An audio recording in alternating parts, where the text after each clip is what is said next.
Hello students, I am your science faculty at JR. जैसा कि आपको पता है, हम लोग क्लास 6 का चैप्टर 6 जो कि चेंजेस अराउंड अस है उसको पढ़ रहे थे।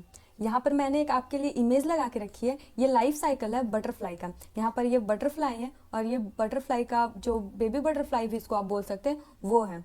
ठीक है, तो ये एक प्रकार का चेंज हो रहा है। यहाँ पर पहले एक बेबी बटरफ्लाई था, उसके बाद वो थोड़ा ग्रो हुआ, उसके बाद आपको ये इतना क्यूट सा बटरफ्लाई दिख रहा है। तो ये एक चेंज है। तो ऐसा चेंज जो कि हमारे अराउंड होते रहता है, आज हम लोग उसी को स्टडी करेंगे। इस चैप्टर का ही नाम है changes around us.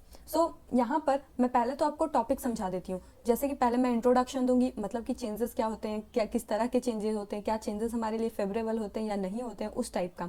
Then common changes taking place in the nature, मतलब हमारे नेचर में, मतलब हमारे आसपास में, not mankind but natural change जो होता है वो टेकिंग प्लेस हो रहा है, उसको हम लोग पढ़ेंगे। जैसे कि फलों का पकना, ये जो मैंने यहाँ पर इमेज लगा के रखी है ये एक नेचुरल चेंज है। यहाँ पे फिर अगर इंसान जैसे एक बेबी जन्म लेता है, फिर उसके बाद थोड़ा ग्रो होता है, उसके बाद वो डेथ होकर जाता है, मतलब ओल्ड होने के बाद डेथ कर जाता है, तो वो भी एक नेचुरल चेंज है, इसको कोई इंसान नहीं कंट्रोल करता। देन टाइप्स ऑफ चेंजेस, यहाँ पे मैं आपको वैसे तो ब्रॉडली बहुत सारे चेंजेस आपको बुक्स में दिखा दिए जाएंगे, लेकिन मैं ट्राई करूंगी कि आपको जितना शॉर्ट हो सके और जितना ज़्यादा से ज़्यादा समझाने की कोशिश करूँ। देन काउज ऑफ चेंज, मतलब ये सारा जो चेंज हो रहा है, यहाँ पर भी चेंज हो रहा है नेचर में, दैट मीन्स। देन उसके हम लोग चेंजेस के टाइप भी पढ़ रहे हैं, मतलब कि जो चेंज हो रहा है उसके पीछे का रीज़न क्या है। हम लोग पहले स्टार्ट करते हैं इस चैप्टर को। जैसे कि we can bring about a change in a substance, मतलब कि हमारे पास एक सब्सटेंस है, जैसे कि आपके पास पानी है, ठीक है। पानी आप नदी में होगा, ठीक है। नदी में जब आप पैर डालते हो या फिर सिंपली अपना हाथ टैप टैप करते हो तो ऐसे रिपल्स बनते हैं, ठीक है। तो वाटर के स्टेट में वो चेंज आया, मतलब वाटर पहले बिल्कुल फ्लैट था और अब उसके वाटर के सरफेस पे एक रिंग रिंग टाइप का बन रहा है, जो वेव कहते हैं वो। तो आपने अपने हाथ से फोर्स देके इसमें चेंजेस लाए। तो चेंजेस आप किसी तरह से भी ला सकते हो, जैसे कि मैंने आपको फोर्स का एग्जांपल दिया। देन आप लेट से आपके पास एक आइस क्यूब है, ठीक है। आइस क्यूब को आपने हीट करना स्टार्ट कर दिया, या फिर आपके पास मोल्टेन वैक्स है, सॉरी वैक्स है, आपने इसको हीट देना स्टार्ट कर दिया। तो जब आप इन दोनों को हीट दोगे तो ये दोनों अपने मोल्टेन स्टेट में आ जाएंगे, ठीक है, मतलब अपना पिघला हुआ रूप में। मतलब कि हीट देने पे पार्टिकल अपना जो नेचर है वो चेंज करेगा, not in sense of chemically, मतलब ये केमिकली अपना नेचर नहीं चेंज करेगा, ये फिजिकली अपना नेचर चेंज करेगा। यहाँ पर आप चेंज तीन तरह से ला सकते हो, या तो आप हीट दे के चेंज लाओ, मतलब कि मैंने इसके एग्जाम्पल दिए।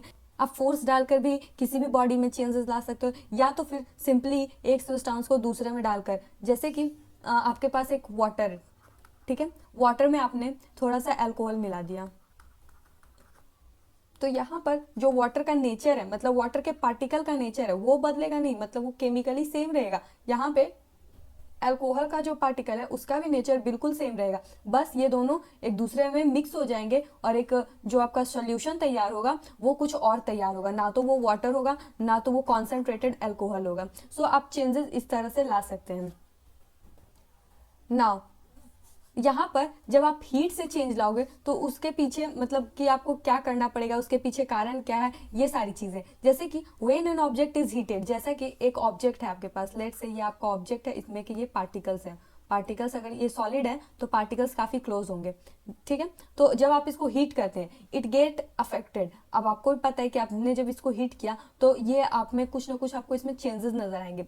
ऐसे हमारे पास दो सब्सटेंस होता है, एक होता है रिजिड, एक होता है सॉफ्ट या फिर चेंजेबल। मतलब जनरली हम लोग के पास दो तरह का सब्सटेंस होता है, ऐसा जो सब्सटेंस जो कि चेंज को होने ही ना दे, या फिर हो तो वो पता नहीं चले। जैसे कि अपने अपने वॉल पर, ठीक है, ये आपका वॉल है, दीवार, उस पर आप कंटिन्यूअसली फोर्स लगाते जा रहे हो, लगाते जा रहे हो, क्या दीवार हिलेगी? नहीं, दीवार नहीं हिलेगी। तो ये जो आपने यहाँ पर फोर्स तो डाला लेकिन यहाँ पे आपको चेंजेस महसूस नहीं हुआ, तो ये कौन सा फोर्स है? ये रिजिड, सॉरी ये फोर्स नहीं, ये कौन सा सब्सटेंस है? ये रिजिड सब्सटेंस है, मतलब कि ये अपने जैसा है वैसा ही रहेगा, ना ये फिजिकली चेंज होगा ना ये केमिकली चेंज होना चाहता है, मतलब कि ये अपने स्टेट को मेंटेन रखना चाहता है।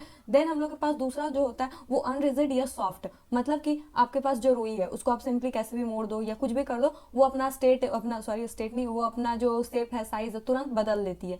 मतलब कि जो हमारा रेजिस्ट सब्सटेंस होता है वो जनरली, मैं जनरली लिख रही हूँ, जनरली जो चेंज है उसको शो नहीं होने देता है, जबकि जो सॉफ्ट सब्सटेंस होता है वो शो होने देता है। नाउ यहाँ पर some object get hot but do not change in any other ways, मैंने आपको ये पॉइंट समझाने के लिए यही रेजिस्टेंस का ऑप्शन दिया। जैसे कि अगर आप स्टोन लो और स्टोन को कंटिन्यूअसली हीट कर रहे हो, आप देखोगे कि आपके हीट करने से अब वो ज़्यादा उसमें चेंजेस नहीं है, बस थोड़ा बहुत हो सकता है कि कार्बन के पार्टिकल्स इधर उधर स्टोन पे लग जाए, बट वो बर्न नहीं होगा। देन आप सॉइल को बर्न करने लगो, तो ऐसे जब चेंजेस आप करने की कोशिश करोगे तो आप देखोगे कि वो ज़्यादा उसमें कुछ फर्क नहीं पड़ा। Then some object get hot and also expand in size, जैसे कि आप रेलवे ट्रैक देखते होगे गर्मी में, ठीक है, तो रेलवे ट्रैक जो होता है वो काफ़ी ज़्यादा गर्म होने के बाद थोड़ा सा दिक्कत है ना, तंग नहीं जाना, मतलब कि ये थोड़ा सा एक्सपैंड कर जाता है। इसीलिए जब रेलवे ट्रैक बनाया जाता है तो लेट से इतना छोटा सा गैप दिया जाता है ताकि अगर ये एक्सपैंड करे तो ये अगर लेट से अगर कंटिन्यूअसली इस तरह से होता तो अगर एक्सपैंड करता तो ये हल्का सा ऐसे उठ जाता, जिससे कि जितने भी ट्रेन के दुर्घटना होते हैं उसके चांसेस बढ़ जाते हैं। तो इसीलिए जब ये एक्सपैंड करता है गर्मी में तो ये नॉर्मल अपना इस तरह का स्पेस ले लेता है और जो हमारा रेलवे ट्रैक होता है वो बिल्कुल फ्लैट होता है। ये एग्जाम्पल आपने मे भी ना देखा हो, क्योंकि अब लोग रास्ते पे चलते हैं तो थोड़ी है कि आप रोड को ही देखते रहो या फिर ज़रूरी है कि आप रेलवे ट्रैक को ही देखते रहो। मैं इसके लिए आपको दूसरा एग्जाम्पल देती हूँ। जैसे कि आप एक बलून लेना, ठीक है, बलून को आप एयर पहले फिल कर देना जितना आपको फिल करना है। देन आप इसको थोड़ा सा, मतलब ऐसा नहीं कि कंटिन्यूअसली मतलब गर्म दिए जा रहे हैं, नहीं तो ये फूट जाएगा। इसको आप यहाँ से टाई कर देना, बांध देना। देन इसको थोड़ा बहुत हीट देना। जब आप थोड़ा बहुत इसको हीट दोगे तब आप देखोगे इसके साइज में थोड़ा सा इंप्रूवमेंट आया, ये थोड़ा सा फैल गया है, ये थोड़ा सा बड़ा हो गया है। तो आप जब इसको देखोगे, नोटिस करोगे, तो आपको पता चलेगा कि कोई कोई ऑब्जेक्ट ऐसे होते हैं जो अपने साइज में चेंजेस लाते हैं, या तो वो अपना साइज चेंज करेंगे या तो फिर अपना स्टेट चेंज करेंगे। जनरली फिजिकली जब फिजिकल चेंज होता है तो यही दोनों चीजें होती हैं। Then some object get hot and begin to burn, यहाँ पे बर्न होगा, ठीक है। तो कोई कोई ऑब्जेक्ट ऐसे होते हैं कि जब आप उनको हीट करोगे तो वो जलना स्टार्ट कर देंगे। जैसे कि अगर मैं आपको एग्जांपल दूं पेपर का, ठीक है, जो पेपर होता है जब आप पेपर को ऐसे बर्न नहीं करोगे, हीट करोगे, तो ऐसा नहीं कि उसका साइज नहीं चेंज होगा। जब आप इस पर फोर्स डालोगे तब इसका साइज जरूर चेंज होगा, लेकिन जब आप इसको हीट दोगे तो इसका जो नेचर है वो क्या है, वो बर्निंग का है, ये जलने लगेगा। और मैं आपको एक बात बता देती हूँ, जितना भी सब्सटेंस है हमारे अराउंड, उसमें या तो नाइट्रोजन या तो कार्बन, ये दोनों कंपोनेंट होना ही होगा। अगर कार्बन या फिर नाइट्रोजन नहीं है तब आप ये उम्मीद मत करना कि वो सब्सटेंस जलेगा। जैसे हमारे अंदर भी कार्बन कंपोनेंट है, हाँ, नाइट्रोजन कंपोनेंट है। दैट्स वाई कि जब हम लोग डेथ करते हैं तो हम लोग को जलाया जाता है, मतलब हम लोग जलने के लिए काबिल है। ऐसा नहीं कि जैसे कोई पत्थर उसको जलाए जा रहे हैं तो उसमें इस तरह के पार्टिकल्स नहीं होते, इस तरह के कंपोनेंट नहीं होते जिसकी वजह से वो बर्निंग शो नहीं करता, ठीक है। तो बर्निंग के लिए भी काफी ज्यादा जरूरी है। बर्निंग के लिए एक और चीज ज्यादा जरूरी है, ऑक्सीजन। ऑक्सीजन नहीं होगा तो बर्निंग नहीं होगी, ठीक है। तो आपके इस चैप्टर में हम लोग इसी सारी चीज़ों के बारे में और भी ज़्यादा एक्सपेंड करके पढ़ेंगे। Now some object get hot and change their state, जैसे कि कुछ ऑब्जेक्ट ऐसे होते हैं कि अपने स्टेट को ही चेंज कर देते हैं। स्टेट कहने का मतलब जो उनकी नॉर्मल जो रूम टेम्परेचर पे जो जिसका देखने के बाद अपीयरेंस आप कह सकते हो, जैसे कि वाटर रूम टेम्परेचर पे, रूम टेम्परेचर जनरली 25 से 27 डिग्री सेल्सियस को हम लोग कहते हैं, ठीक है। तो इस टेम्परेचर पे जितने भी मतलब आप अगर वाटर को देखोगे तो वो लिक्विड ही सा होता है, ठीक है, वो लिक्विड स्टेट में होता है। जबकि अगर टेम्परेचर जहाँ ऊपर नीचे हुआ तो ये अपना जो स्टेट है वो भी अब मेंटेन नहीं रख पाएगा, वो चेंज कर जाएगा। तो या तो वो स्टेट अगर टेम्परेचर और घटा तो वो सॉलिड हो जाएगा, और टेम्परेचर और ज़्यादा बढ़ा तो वो गैसियस स्टेट में कन्वर्ट हो जाएगा, ठीक है।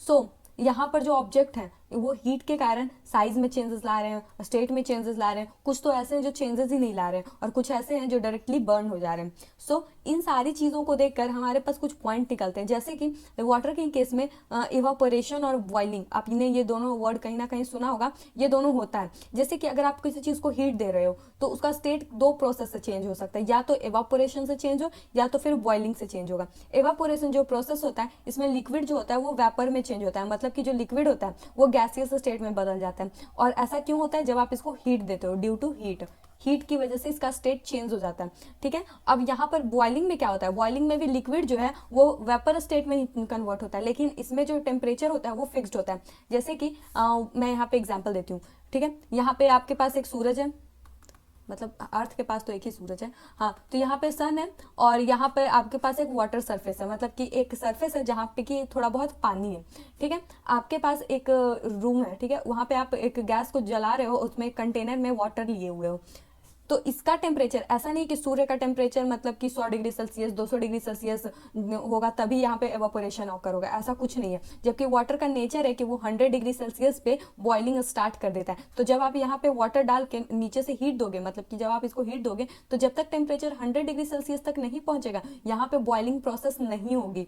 जबकि यहाँ पर ऐसा नहीं है, यहाँ पर टेम्परेचर आपको ही पता है, रूम टेम्परेचर ज़्यादा से ज़्यादा अगर कितनी भी ज़्यादा गर्मी हो तो 40 तक जाएगा, उससे ज़्यादा तो नहीं जाएगा। तो 40 डिग्री सेल्सियस में भी एवापोरेशन हो रहा है। जबकि बॉइलिंग के लिए क्या एक फिक्स्ड मतलब एक फिक्स टेम्परेचर चाहिए। वाटर का भी फिक्स टेम्परेचर होता है, उसी तरह से एल्युमिनियम, आयरन, हर चीज़ का फिक्स टेम्परेचर होता है। ऑयल का फिक्स टेम्परेचर होता है।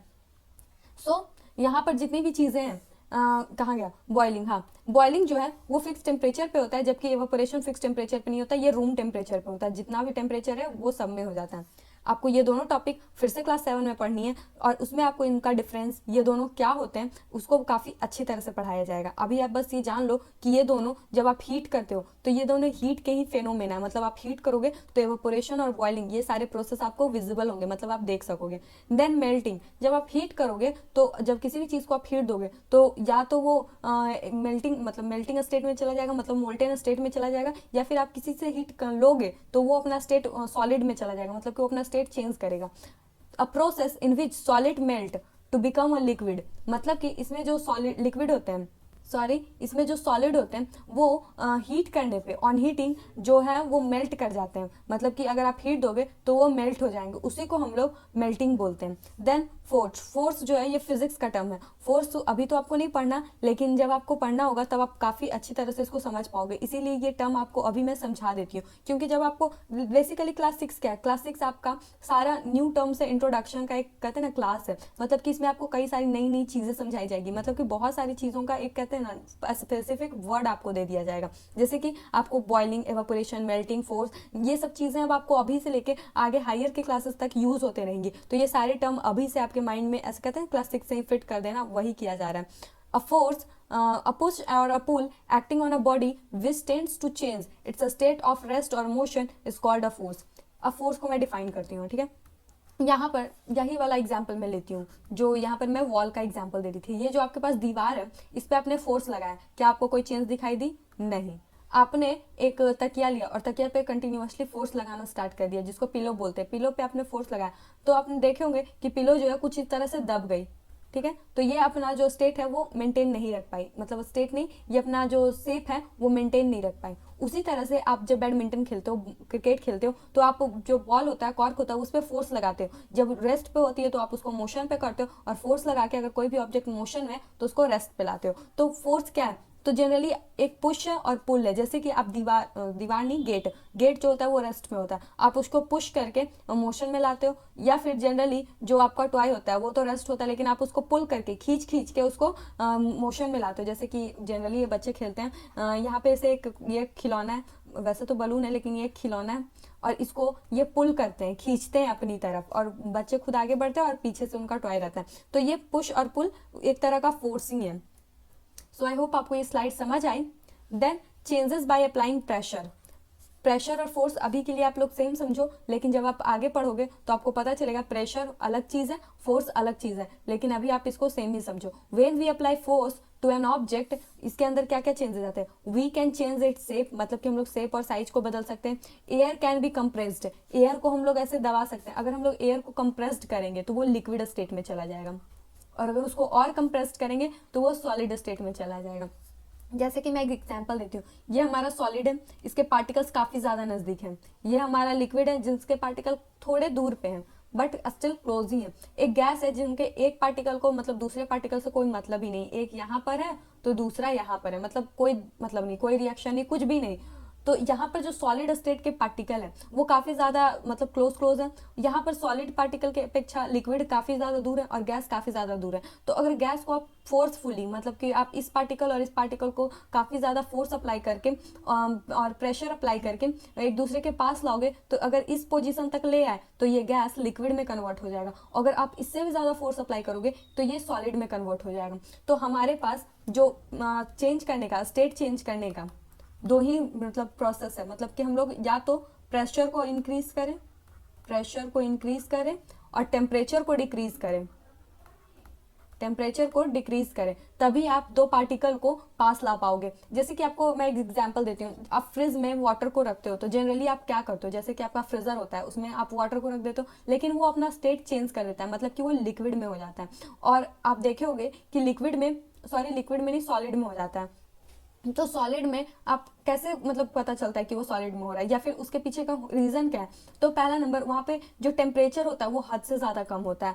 तो जब टेम्परेचर कम रहेगा, यहाँ पे मैंने लिख दिया है कि दो पार्टिकल को अगर क्लोज लाना है तो टेम्परेचर काफ़ी ज़्यादा कम करना पड़ेगा। टेम्परेचर कम करने का मतलब इन दोनों के अंदर जो काइनेटिक एनर्जी है, मतलब इन दोनों के अंदर कुछ ना कुछ एनर्जी होगा, ये दोनों पार्टिकल के अंदर, तो आप इनके एनर्जी को ऐसे सक आउट कर ले रहे हो, मतलब ले रहे हो। तो जब इन दोनों के एनर्जी को आप कम करोगे तो ये धीरे धीरे एक दूसरे के पास क्लोज होते जाएंगे। तो टेम्परेचर कम करने का मतलब कि इन दोनों, जैसे अभी हम लोग के अराउंड ठंड है, ठीक है, तो ठंड में जो हम काफ़ी कम मूवमेंट शो करते हैं, मतलब हम लोग ज़्यादा आलसी की तरह एक जगह बैठे होते हैं, तो इसी तरह से पार्टिकल के साथ भी होता है। मतलब कि अगर इन लोग के अराउंड टेम्परेचर को कम कर दिया जाए तो ये लोग भी एक दूसरे के पास आ जाते हैं, और अब मतलब जिस तरह से ज़्यादा मतलब हुड़दंग नहीं करते। जबकि आप इनको थोड़ा सा भी हीट दो, उसके बाद तो ये गजब के रिएक्शन शो करते हैं, मतलब एक यहाँ है तो दूसरा कहाँ। उसके बाद अगर गैसियस स्टेट में भी पहुंच जाए, उसके बाद भी आप कंटिन्यूअसली हीट देते जा रहे हो, तो एक नया स्टेट आता है जो कि प्लाज्मा स्टेट होता है।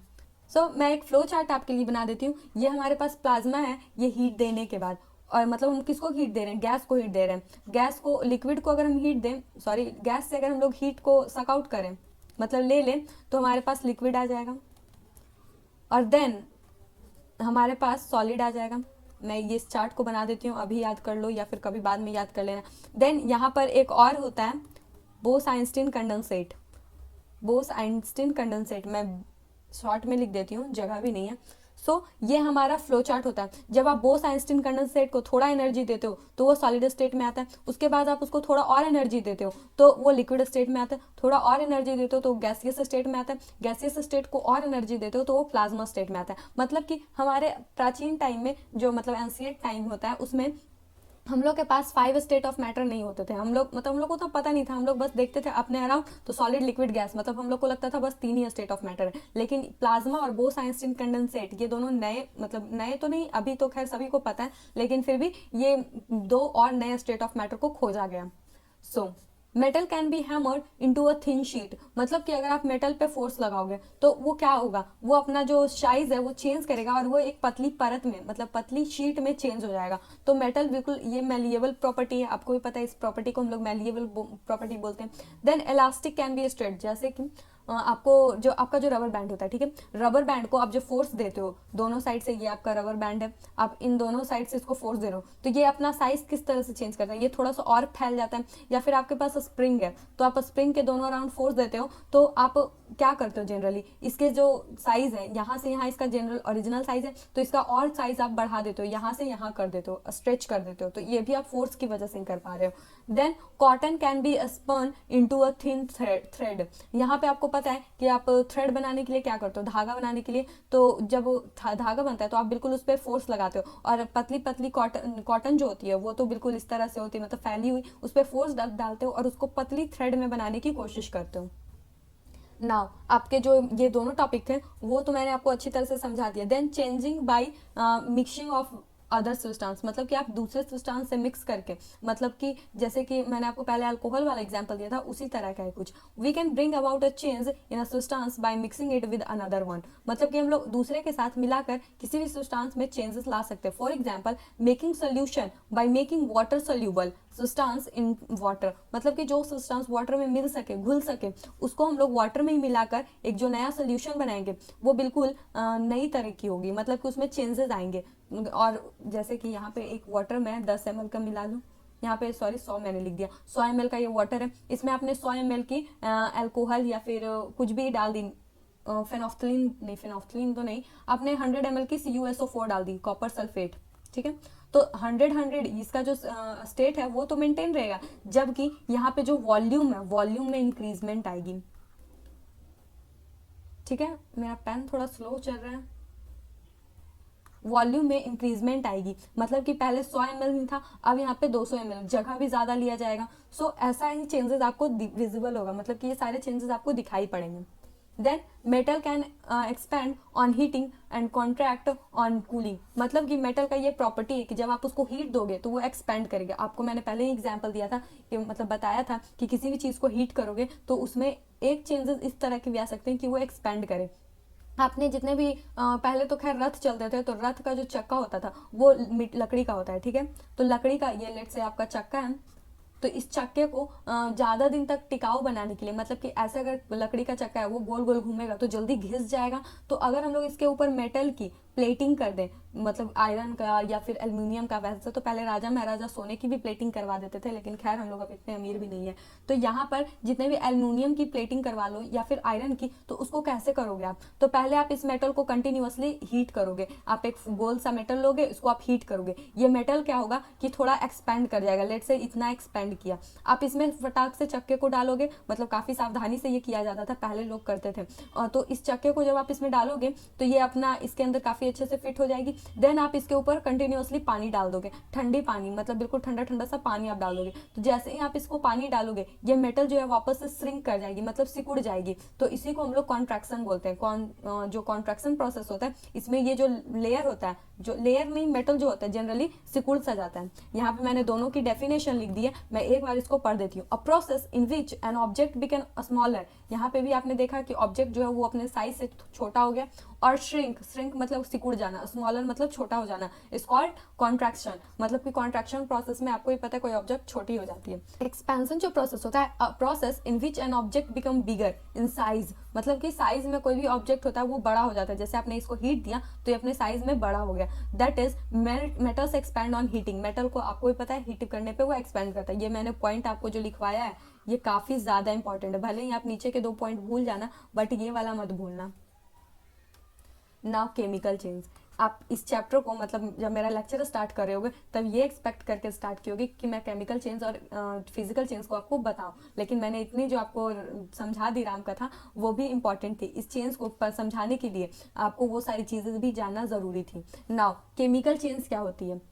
वैसे तो हमारे अराउंड काफ़ी सारी चेंजेस होते रहती हैं। क्या सारी चेंजेस हम लोग के लिए फ़ायदेमंद होती? तो नहीं, कोई कोई जो चेंजेस होते हैं वो हमें बेनिफिट करती है, जबकि कोई कोई नहीं होती है। जैसे कि मिल्क का, यहाँ पे मिल्क का कर्ड में चेंज होना, कर्ड मतलब दही, दही में चेंज होना, तो ये जो चेंज हुआ ये हमारे लिए बेनिफिट देता है। मतलब हम लोग को चलो अच्छा है मिल्क से दही मिल गया, लेकिन आपका जो फूड है वो स्पॉइल हो जाता है, मतलब गल जाता है, खराब हो जाता है, वो क्या आपके लिए बेनिफिशियल है? तो नहीं, ये चेंज हमारे लिए सही नहीं है। जैसे कि फलों का पकना, wrapping of food, sorry food नहीं फ्रूट, तो वो फलों का पकना आपके लिए बेनिफिट है, लेकिन हद से ज़्यादा पक जाना, सड़ जाना, वो भी आपके लिए बेनिफिशियल नहीं है। तो कई सारे चेंजेस आपके लिए बेनिफिट दे सकते हैं, कई सारे चेंजेस आपको बेनिफिट नहीं देंगे। तो आप बेनिफिट जितने भी आपको बेनिफिट देते हैं वो तो आपके लिए खैर अच्छे ही होते हैं, लेकिन जनरली जितने भी केमिकल चेंज होते हैं वो आपको 2 तरह के रिजल्ट देते हैं, या तो बेनिफिशियल या तो फिर नॉन बेनिफिशियल।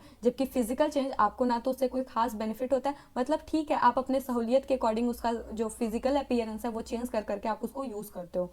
नाउ इसको हम लोग डेफिनेशन के थ्रू समझेंगे। मैंने जितनी भी बातें आपको बताई वो बस डेफिनेशन में यहाँ पे लिखा हुआ।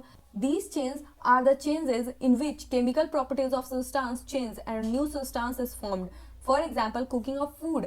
जैसे कि आपको पता है केमिकल चेंज क्या होता है? केमिकल चेंज एक ऐसा चेंज जिसमें कि जो सब्सटेंस की प्रॉपर्टी होती है वो बिल्कुल बदल जाती है, और उसके बाद आपको एक नया सब्सटेंस मिल जाता है बिल्कुल नए तरह की प्रॉपर्टी के साथ। मैं आपको एक एग्जांपल देती हूँ। जैसे कि हमारे पास हाइड्रोजन है प्लस ऑक्सीजन है, यहाँ पर हमारे पास वाटर मिल गया, ठीक है। तो ये केमिकल चेंज हुआ, मतलब कि केमिकली वाटर हाइड्रोजन और ऑक्सीजन के पार्टिकल्स मिले और हमें H2O वाटर मिला। तो ये जो प्रॉपर्टी हुई, इनकी जो प्रॉपर्टी हुई, इनके जो नए सब्सटेंस है वो डिफरेंट होगी। जैसे कि आपको पता है हाइड्रोजन काफ़ी ज़्यादा इन्फ्लामेबल होता है। आपको भी पता है रॉकेट जो होता है उसमें लिक्विफाइड हाइड्रोजन को भरा जाता है, और उसमें भी आपको पता है कितनी ज़्यादा हीट वो रिलीज करता है। तो अगर आप हाइड्रोजन को ऐसे ही एटमोसफेयर में छोड़ दोगे तो ये काफ़ी ज़्यादा हीट, मतलब ये ऐसे जनरल स्टेट में नहीं होता, या तो ये कंबाइंड स्टेट में H2 के फॉर्म में होता है, या तो फिर ये किसी और कंपाउंड के साथ मिलके होता है। ऐसे डायरेक्ट हाइड्रोजन आपको नहीं मिलेगा। जैसे कि आपको पता है वाटर एग्जिस्ट करता है और वो काफ़ी ज़्यादा कामिंग नेचर का होता है, मतलब कि शांत होता है ज़्यादा, आपको इसमें कुछ ऐसा नहीं कि रिएक्शन शो कर रहा है हर जगह। तो ये काफ़ी बेटर होता है कंपोनेंट कंपाउंड। यहाँ पे आपके पास ऑक्सीजन होता है जो कि बर्निंग में हेल्प करता है, ये बर्न होता है और ये बर्निंग में हेल्प करता है, और ये दोनों जब मिलकर कंपाउंड बनाते हैं तो जो पानी है, आपको भी पता है पानी का नेचर कैसा है, वो वाटर को कूल डाउन करने में हेल्प करता है, मतलब कि अगर कहीं पे आग लगे तो आप पानी से उसको शांत कर सकते हो। सो केमिकल चेंज में प्रॉपर्टी हद से ज़्यादा चेंज हो जाती है, मतलब कि ये अपने जो पेरेंट है इनके, मतलब जो ये पेरेंट एलिमेंट है इनकी प्रॉपर्टी शो नहीं करेगा। तो यही बातें यहाँ पे लिखी हुई है। And a new substance is formed, मतलब कि आपको यहाँ पे ऐसा नहीं है कि न्यू सब्सटेंस कहने का मतलब जैसे कि आपके पास गुड़ है तो गुड़ को आप पानी में घोल दिए और बोले ये न्यू सब्सटेंस है, ऐसा कुछ नहीं है। इसकी प्रॉपर्टी में चेंजेस आने चाहिए। ऐसा तो नहीं जब आपने इसको पानी में घोला तो ये तीता लगने लगा, गुड़ ऐसे जनरली मीठा लगता है लेकिन ये तीता लगने लगा, तो ऐसा नहीं है। और यहाँ पे एग्जाम्पल दिया गया कुकिंग ऑफ फूड। अब कुकिंग ऑफ फूड आप लोग पूछोगे कि ऐसा कैसे हुआ, ये केमिकल चेंज कैसे है। जैसे कि आप कच्चा चावल लेते हो, कच्चा चावल जब लेते हो तो उसका वो काफ़ी ज़्यादा हार्ड होता है, तो पहला तो उसके स्टेट मतलब वो काफ़ी ज़्यादा सॉफ्ट हो जाता है, मतलब रिजिड से ये थोड़ा सा सॉफ्ट नेचर में आ जाता है, ठीक है। उसके बाद ये अपना जो टेस्ट है वो भी चेंज करता है, मतलब कि पहले आपको ये खाने में थोड़ा सा डिफरेंट लगेगा लेकिन जब ये पक जाएगा तो इसका जो टेस्ट रहेगा वो अलग हो जाएगा। देन केमिकली इसमें और भी चेंजेस होंगे, जैसे कि कुकिंग जब फूड बन जाता है तो अगर आप फूड को थोड़ी देर के लिए रहने दोगे तो वो स्पॉइल भी कर सकता है, मतलब कि जबकि जो चावल होता है वो आप कितने दिन से रखे हुए होते हो उसमें कोई भी चेंज नहीं होता, वो खराब नहीं होता। तो यही हमारा केमिकल चेंज है। अब केमिकल चेंज के कुछ कैरेक्टरिस्टिक्स हैं, मतलब कि ये कैरेक्टरिस्टिक्स इन बेसिस पे, ताकि आपको कहीं भी मतलब इस तरह के प्रॉपर्टीज दिखे तो आप समझ जाना कि यहाँ पर केमिकल चेंज हुआ है। जैसे कि properties of product are different from the properties of reactant, मतलब कि पहले तो आपको प्रोडक्ट और रिएक्टेंट क्या होते हैं वही नहीं समझ आ रहा होगा।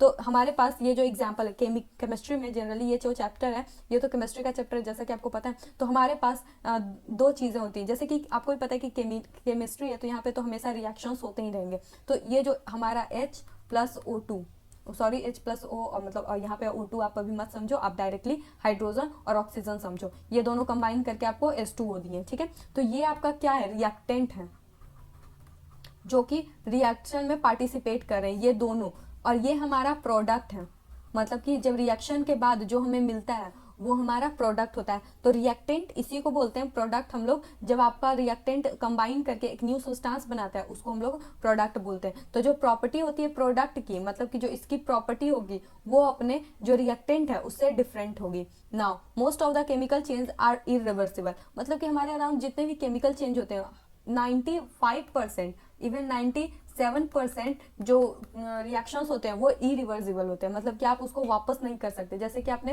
यहाँ पे H2O बना लिया तो ये काफ़ी ज़्यादा हार्ड मतलब है कि आप वापस इसे हाइड्रोजन और ऑक्सीजन बनाओ, मतलब कि आपको यहाँ पे इलेक्ट्रोलाइसिस प्रोसेस करना पड़ेगा, मतलब यहाँ पे काफ़ी ज़्यादा तामझाम करनी पड़ेगी, तब कह सकते हो हम लोग कि ये चेंज इरिवर्सिबल है। जैसे कि अगर फूड एक बार खराब हो गया तो वो खराब हो गया, ऐसा नहीं कि आप उसको वापस से जो चावल आपका फ्रेश था वो बना सकते हो।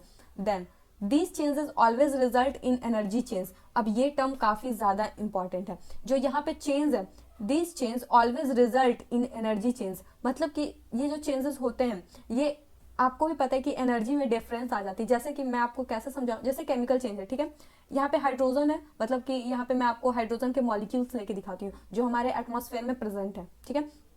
इस पार्टिकल के पास काफ़ी ज़्यादा एनर्जी होगा, तभी तो ये गैसियस स्टेट में, जैसे कि मैंने आपको फ्लो चार्ट यहाँ पे दिखाया था, यहाँ पे ये देख रहे हो, अगर प्लाज्मा को कंसीडर नहीं किया जाए तो सबसे ज़्यादा एनर्जी इसके पास है, क्योंकि आपको भी पता है ये काफ़ी ज़्यादा हीट लिए हुए, मतलब हीट एनर्जी। वैसे तो यहाँ पे हीट नहीं कहेंगे, अब आप लोग एक नए टर्म को समझ लो, काइनेटिक एनर्जी, मतलब कि इस पार्टिकल के पास, ये जो हमारा हाइड्रोजन का पार्टिकल्स है इसके पास काइनेटिक एनर्जी काफ़ी ज़्यादा होगी। देन ये जो हमारा ऑक्सीजन है ये भी कोई कम सुथरा नहीं है, इसके पास भी काफ़ी ज़्यादा काइनेटिक एनर्जी होगी। ये दोनों एटमॉस्फेयर में, मैंने आपको पहले ही बोला था, गैस के मॉलिक्यूल्स एक यहाँ है और दूसरा यहाँ है, दोनों को एक दूसरे से कोई मतलब नहीं, तो मतलब ये दोनों के पास एनर्जी काफ़ी ज़्यादा होगी।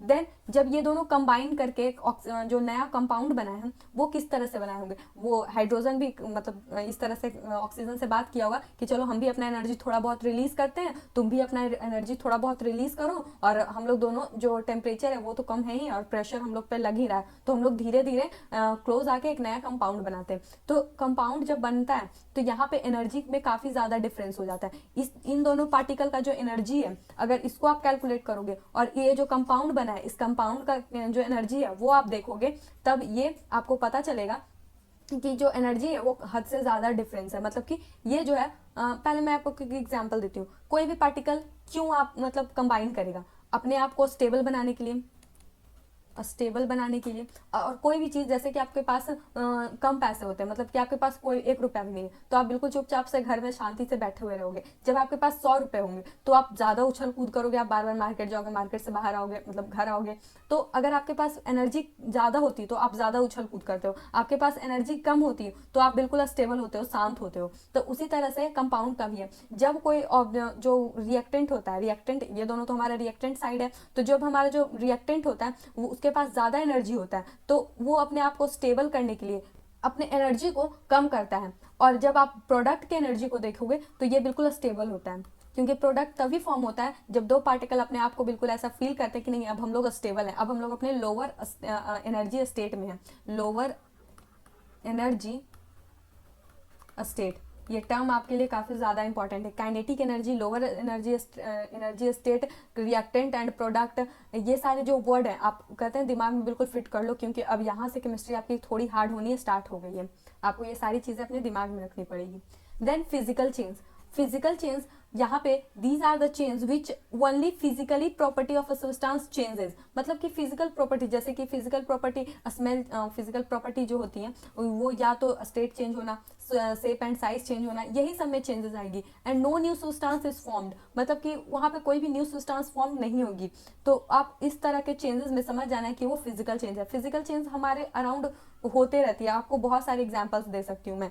जैसे कि आपका कंटिन्यूसली श्वास लेना, जैसे कि आपने अपने शर्ट को फोल्ड किया फिर आप उसको अनफोल्ड कर लोगे, तो ये सारी जो चीज़ें हैं, आप बलून का फुलाना, ये सारे फिजिकल चेंज है। आपको कहीं पे भी डेफिनेशन लिखनी है मतलब एग्जाम में, तो आप डेफिनेशन लिखने के बाद जरूर से एक एग्जाम्पल जरूर दोगे। Then characteristics of physical change, physical change जब होते हैं तो उसको कैरेक्टरिस्टिक्स क्या क्या है। No new substance is form, आपको ये पता है कि न्यू सब्सटेंस नहीं बनेगा। न्यू सब्सटेंस, अब बहुत सारे बच्चे बोलेंगे कि जब सॉलिड था इसको हम लोग हीट किए तो ये लिक्विड बन गया, तो न्यू सब्सटेंस तो बना, मतलब हमारे पास पहले सॉलिड था अब लिक्विड बना, तो इसकी बस स्टेट चेंज हुई है, इसकी प्रॉपर्टी चेंज नहीं हुई है। यहाँ पे लिक्विड का काम क्या है, अभी भी काम करना, मतलब लिक्विड H2O आपको भी पता है कि काफ़ी ज़्यादा रिलेक्टेंट होता है, आप वही काम सॉलिड से भी करवा सकते हो। ऐसा नहीं कि बर्फ आपको गर्म, मतलब अगर अब किसी में बर्फ सट गया तो उसको गर्मी गर्माहट फील होगी। सॉलिड जब आइस होता है, ठीक है, आइस जो होता है वो भी सेम प्रॉपर्टी शो करेगा, बस इसने आपका स्टेट चेंज कराया और कुछ भी नहीं।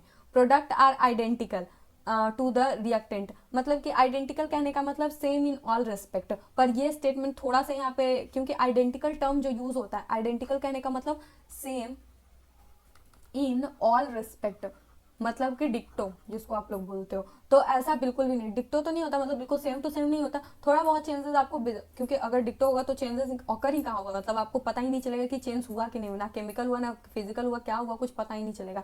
तो यहाँ पे प्रोडक्ट में जो होता है वो चेंजेस आते हैं, थोड़ा बहुत ही सही लेकिन आते हैं। Then these change are reversible, मतलब कि आपको ही पता है कि आप इसको पुनः जैसा है वैसा बदल के कर सकते हो, ये रिवर्स कर सकते हैं। रिवर्सिबल जो टर्म है यहाँ पे रिवर्स प्लस एवल, मतलब कि ऐसे जो सब्सटेंस जो कि वापस अपने स्टेट को मेंटेन कर सके उसको हम लोग फिजिकल चेंज बोलते हैं। देन यहाँ पे दो और चेंजेस बताए गए हैं, लेकिन ये जनरली आपको पढ़ने की जरूरत नहीं है अगर आपको केमिकल और फिजिकल चेंज समझ आए। बस मैं बता देती हूँ रिवर्सिबल और इरिवर्सिबल चेंज क्या है, क्योंकि किताबों में जनरली ये दिया होता है। These are the changes that can be reverse, जैसे कि for example stretching of a rubber, आपको पता है कि आप रबर को ऐसे स्ट्रेच करोगे तो उसको छोड़ोगे तो वो अपने स्टेट में आ जाएगी, तो ये क्या है, रिवर्सिबल चेंज है, मतलब कि वो आप उसको रिवर्स कर सकते हो। Then now irreversible change, irreversible change क्या होता है, जैसे कि आप इसको सेकंड टर्म भी बोल सकते हो chemical change. These are the changes which can not be brought back its original state, for example burning of paper, जब आप पेपर को जलाते हो तो आप उसको वापस से पेपर नहीं बना सकते हो, आप दूसरी चीज से पेपर बना सकते हो लेकिन उससे पेपर नहीं बना सकते हो, तो ये हमारा इरिवर्सिबल चेंज हो गया। देन नेचुरल चेंज और स्लो चेंज, ये दोनों चेंज आपको नाम से ही पता चलेगा। नेचुरल चेंज मतलब कि हमारे नेचर में जो चेंजेस आते हैं, जैसे बर्निंग नहीं, बेबी बॉर्न मतलब एक बच्चे का जन्म होना। देन वहाँ पर सीजन का चेंज होना, मतलब कि जो हमारे आसपास जो सीजन होते हैं जैसे गर्मी से ठंडी, ठंडी से बरसात, इस तरह से सीजन का चेंज होना। एटमॉस्फेयर का बदलना, एटमॉस्फेयर का बदलना। फिर उसके अलावा एवापोरेशन होना, मतलब कि आपको ये पता है कि जब सन बाहर आता है, मतलब सन उगता है, मतलब सूरज उगता है, तो हमारे जो वाटर का सरफेस होता है, मतलब हमारा अर्थ का जो सरफेस होता है उस पर जो वाटर होता है कंटिन्यूअसली एवापोरेट होते रहते हैं। तो ये हम लोग इंसान नहीं कर रहे हैं, वो नेचर के थ्रू हो रहा है, तो ये भी नेचुरल चेंज है। तो ये सारे चेंजेस आपको पता चलेंगे। मैं एक बार आपको डेफिनेशन पढ़ के बता देती हूँ। The changes which occur nature on their own are called natural changes, मतलब कि खुद ब खुद होते रहते हैं और हमारे नेचर में ये होते ही रहते हैं, तो इसको हम लोग नेचुरल चेंज कहते हैं। For example change of a day and a night, मतलब आपको पता है कि जब दिन और रात का बदलना, ये आप नहीं कर रहे हो, ये नेचर कर रहा है। Change of a season, season का बदलना, तो ये हमारा नेचुरल चेंज हुआ। Then slow change, slow change ऐसा चेंज जिसको होने में बहुत ज्यादा टाइम लगे, जैसे कि कोल का बनना, मतलब कोल मतलब कोयला, कोयले का बनना। आपको ये पता है कि ये काफी मतलब ये मिलियंस ऑफ ईयर का मेहनत होता है, मतलब हमारी मेहनत तो नहीं होती, ये मेहनत हमारी अर्थ कर रही होती है, तो ये मिलियंस ऑफ टाइम लेती है बनने में। देन डिकम्पोजिशन ऑफ प्लास्टिक, मतलब प्लास्टिक का गलना, ये जो है वो मिलियंस ऑफ ईयर लेती है। उसके अलावा ये हद से ज्यादा स्लो चेंज है, इसको स्लो चेंज कहना ही मतलब कहीं क्यों रहे हमको यही नहीं पता, मतलब कि आप इसको ऐसा मतलब आपकी जो कहते हैं ना 1 2 3 पीढ़ी वैसे गुजर जाएगी, तब ये सारी चेंजेस आपको पता चलेंगे। तो आप ये सब चेंज को ना ही चेंज मानो तो सही है। जबकि जैसे टूथ डिके होना, रस्टिंग ऑफ आयरन, जैसे कि आयरन जो होता है उसको आप हवा में छोड़ देते हो तो वो काफी जल्दी ऑक्सीडाइज नहीं होता, वो धीरे मतलब थोड़ा टाइम बाद रस्ट होता है, मतलब गलता है। तो आपको ही पता है जो आयरन होता है वो ऐसे एक दिन में नहीं होगा, तो वो टाइम लेगा, तो जब टाइम ले रहा है कोई चीज दैट मीन्स कि वो काफी ज्यादा स्लो चेंज है। The change which take longer time to occur are called slow change. मैं इसका एक काफी फेमिलियर एग्जांपल लेती हूँ। जैसे कि आपके पास 2 तरह की चावल होती है, एक जो है ज्यादा टाइम लेती है, जिसको शायद पता नहीं कौन से चावल बोलते हैं, लेकिन वो हल्की मोटी होती है। लेकिन एक होती है अरवा चावल या फिर बासमती भी एक होती है, वो काफी कम टाइम में मतलब 15 हार्डली 10 से 15 मिनट में ये बन जाती है, जबकि ये पूरी 1 घंटा या फिर 1 घंटा 10 मिनट 20 मिनट लेती ही लेती है। तो ये जो दोनों, ये थोड़ा स्लो चेंज है, ये फास्ट चेंज है। नाउ ये क्वेश्चन आंसर है, इसमें आंसर जो है वो आपको थोड़ा सा कंफ्यूज करेगी, तो आपको यहाँ पे थोड़ा सा ध्यान रखना पड़ेगा सॉल्व करते हुए। मैं आपको एक बार क्वेश्चन समझा देती हूँ, आपका रिस्पॉन्सिबिलिटी बनता है कि आप आंसर को बताओगे।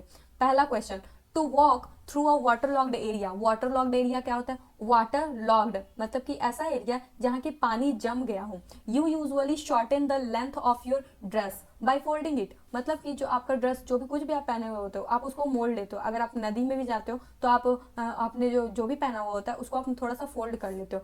Can this change be reversed? क्या आपको लगता है कि ये चेंज को आप रिवर्स कर सकते हो? मैंने आपको एग्जाम्पल भी बताया था कि जब आप शर्ट को फोल्ड कर लेते हो थोड़ी देर के लिए, फिर आप उसको अनफोल्ड कर सकते हो, तो ये चेंज रिवर्सिबल है। तो मैंने आपको यहाँ पे आंसर भी बता दिया, यस। ठीक है, बट आप यहाँ पे रीजन लिख देना कि हाँ हम लोग इसको चेंज कर सकते हैं, क्योंकि ये फिजिकल चेंज है ना कि केमिकल चेंज है। You accidentally dropped your favourite toy and broke it, मतलब कि आपने एक्सीडेंटली, आप जानबूझकर तो नहीं लेकिन गलती से आपका जो टॉय है वो टूट गया, मतलब कि गिर गया और टूट गया। This is a change you didn't want, मतलब कि आप ये चेंज कभी चाहते नहीं थे कि हो, मतलब आप कभी नहीं चाहोगे कि आपका टॉय गिर जाए या टूट जाए या फिर उसको कुछ हार्म हो। तो क्या ये चेंज रिवर्सिबल है? तो आप खुद सोच के मुझे इसका आंसर कमेंट में करना, क्या ये चेंज रिवर्सिबल है? मैंने आपको क्वेश्चन काफी अच्छी तरह से समझाया है, तो और चैप्टर भी आपने समझ ही रखा है, तो ये आपको क्वेश्चन बनने चाहिए। Then question number 3, some changes are list in the following table. यहाँ पे कुछ चेंजेस लिखे हुए हैं, तो यहाँ पे क्या ये रिवर्स हो सकते हैं? अगर रिवर्स हो सकते हैं तो आपको यस लिखना है, अगर नहीं तो नहीं। जैसे कि पहला जो है the swing of a piece of a wood, मतलब कि आप लकड़ी को काटते हो तो क्या ये मतलब रिवर्स हो सकता है? मतलब आपके पास एक ट्री है, आप इसको काट रहे हो, तो क्या ये रिवर्सिबल चेंज है या इरिवर्सिबल चेंज है? तो यहाँ पे आपको आंसर लिखना होगा। The melting of ice candy, जो आइस कैंडी होती है उसका पिघलना, तो क्या ये रिवर्सिबल चेंज है या इरिवर्सिबल चेंज है? Then question number 3, dissolve sugar in water, ये तो जनरली इवापोरेशन का प्रोसेस है, सॉरी इवापोरेशन का नहीं, इसको मिक्सिंग विद अदर सब्सटेंस कहते हैं हम लोग, और इसको आप दोबारा रिवर्स कर सकते हो इवापोरेशन से। जैसे कि जो सॉल्ट होता है वो भी तो मिक्स हो जाता है, या तो आप क्रिस्टलाइजेशन प्रोसेस में यूज करोगे, अगर सॉल्ट होता तो आप इवापोरेशन प्रोसेस यूज करते, जबकि ये दोनों फिजिकल प्रोसेस है। तो यहाँ पे मैंने आपको इतना हिंट भी दे दिया। The cooking of, now question number 4, the cooking of a food, मतलब कि फूड का पकना, मतलब कि खाने का पकना। Then the wrapping of a mango, मतलब कि फलों का पकना, यहाँ पे फल नहीं है, यहाँ पे जनरली एक स्पेसिफिक कर दिया गया आम, तो आम का पकना। देन शॉरिंग ऑफ अ मिल्क, मतलब कि मिल्क जो दूध होते हैं, शॉरिंग ऑफ अ मिल्क मतलब मिल्क जो होता है उसका खट्टा होना या फिर जनरली फट जाना या फिर उसके टेस्ट में चेंज आना, तो ये क्या चेंज रिवर्सिबल है? तो आपको यहाँ पे यस नो में आंसर देना है। Then question number 4, a drawing sheet changes when you draw a picture on it. जब आप एक ड्राइंग शीट लेते हो और उस पर ड्राइंग बनाते हो तो उसका जो सीट होता है वो बदल जाता है। जनरली वो व्हाइट कलर का होता है, जब आप उस पर ड्राइंग करते हो तो उसमें कई सारे कलर आ जाते हैं। Can you reverse this change? तो क्या आप इस चेंज को रिवर्स कर सकते हो? आपके पास कई सारे कलर होते हैं, वाइल्ड होते हैं, पेस्टल होते हैं, और भी कई सारे कलर होते हैं। सो क्या आप इस चेंज को बदल सकते हो? तो ये आपका आंसर होगा। Give example to explain the difference between changes that can or can not be reversed. मतलब कि आपको एक्सप्लेन करना है एग्जाम्पल देके और डिफरेंस भी बताना है। तो आप डिफरेंस बताने के लिए जनरली कौन सा सिस्टम यूज करते हो? इसी तरह का कि आप यहाँ पे लिख देते हो रिवर्सिबल, यहाँ पे इरिवर्सिबल, मतलब जिसमें आपको डिफरेंस जनरली बताना होता है। देन जितने पॉइंट इधर होते हैं उतने पॉइंट इधर भी होते हैं, ठीक है। तो आपको एग्जाम्पल्स देना है, जैसे कि यहाँ पे आप बर्निंग ऑफ आयरन दे देना, sorry burning of paper, rusting of iron, ये सारे चेंज हो गए। देन यहाँ पे आप फिजिकल में स्टेट का चेंज बताना, जैसे कि वाटर का लिक्विड, ये सारे। फिर मेल्टिंग हो गया, मेल्टिंग तो हो ही गया, और भी जितने भी फिजिकल चेंज है आप वहाँ पे लिखते जाना। सो आपको इस तरह से डिफरेंस बताना है, लेकिन यहाँ पे आपको डिफरेंस एग्जाम्पल्स के थ्रू बताना है, ना कि आपको स्टेटमेंट देना है, ठीक है। Then question number 6, a thick coating of a plaster of a Paris, मतलब POP, plaster of Paris. Generally जब आपका हाथ पैर टूट जाता है, मतलब हाथ या पैर कुछ भी टूट जाता है, तो वहाँ पे जो प्लास्टर करने के लिए यूज करते हैं, आपको वो सीमेंट लगता होगा, लेकिन उसी तरह का एक सब्सटेंस होता है प्लास्टर ऑफ पेरिस, तो वो उसका हम लोग यूज करते हैं, ठीक है। Applied over the bandage on a fractured bone, मतलब कि यहाँ पे लिखा हुआ भी कि जब आपकी हड्डी टूट जाती है तो आप उसको यूज करते हो अपने फ्रैक्चर को ठीक करने के लिए। It become hard on drawing, मतलब कि जब आप इसको प्लास्टर करते हो तब वो तो बिल्कुल सॉफ्ट सा होता है, लेकिन जब वो सूख जाता है तो काफी ज्यादा हार्ड हो जाता है। To keep the fractured bone immobilised, मतलब इमोबिलाइज्ड क्या होता है? मोबिलाइज्ड मतलब होता है कि जिसको कि आप इधर उधर हिला डुला सकते हो, जो चल सकता है, जो मतलब इधर उधर के प्रोसेस कर सकते हैं। अब इमोबिलाइज्ड मतलब कि वो एक जगह पे जैसे है वैसे ही स्थिर हो गया है। तो मतलब बोन को हम लोग फिक्स करने के लिए प्लास्टर ऑफ पेरिस का यूज करते हैं। तो क्या जो प्लास्टर ऑफ पेरिस है उसको अपने चेंज कर सकते हो? तो इसका मैं ही आंसर दे देती हूँ नो, क्योंकि ये एक केमिकल चेंज है। इसमें जो वाटर ऑफ क्रिस्टलाइजेशन होते हैं, मैं यहाँ पे अगर आपको बताने लगूँ वाटर ऑफ क्रिस्टलाइजेशन क्या होता है तो आपको जनरली नहीं समझ आएगा। जनरली क्या आपको नहीं समझ आएगा, तो इसमें वाटर ऑफ क्रिस्टलाइजेशन में चेंज आता है, तो ये चेंज जो होगा no. Then a bag of cement laying in the open get wet due to the rain during the night. The next day sun shine brightly due to do you think this change? मतलब कि मैं इसको simply बता देती हूँ। Last night आपने cement के बोरे को ऐसे ही खुला छोड़ दिया, पानी की वजह से ये बिल्कुल भीग गया। देन सुबह में सूर्य उगने की वजह से जब ये सन उगा तो ये काफी ज्यादा हार्ड हो गया। तो क्या आप इस चेंज को रिवर्स कर सकते हो? तो नो, यहाँ पे भी वाटर ऑफ क्रिस्टलाइजेशन जो है वही फैक्टर जो है वो रिस्पॉन्सिबल होगा। सो आई होप आपको ये पूरी स्लाइड समझ आई होगी। अगर आपको वाटर ऑफ क्रिस्टलाइजेशन नहीं समझ आ रहा है कोई बात नहीं, ये आपको 10th में फिर से पढ़ना ही है। नाउ ये चैप्टर आपको यहीं पे एंड होता है। शायद आपको सारी चीजें समझ आई हो, और नहीं समझ आए तो आप एक बार फिर से लेक्चर को देखो। तब भी अगर आपके माइंड में कोई क्वेश्चन है तो आप मुझे कमेंट में भी पूछ सकते हो। So keep learning with JR and हम आपके पास दोबारा से एक नए चैप्टर के साथ आएंगे। आपका अगला चैप्टर वैसे तो प्लांट है, मतलब कि आपको प्लांट के बारे में पढ़ना है, तो वो बायोलॉजी का चैप्टर है। तो बायोलॉजी चैप्टर जो है हम लोग अगले क्लास में करेंगे। थैंक यू, और तब तक के लिए बाय बाय।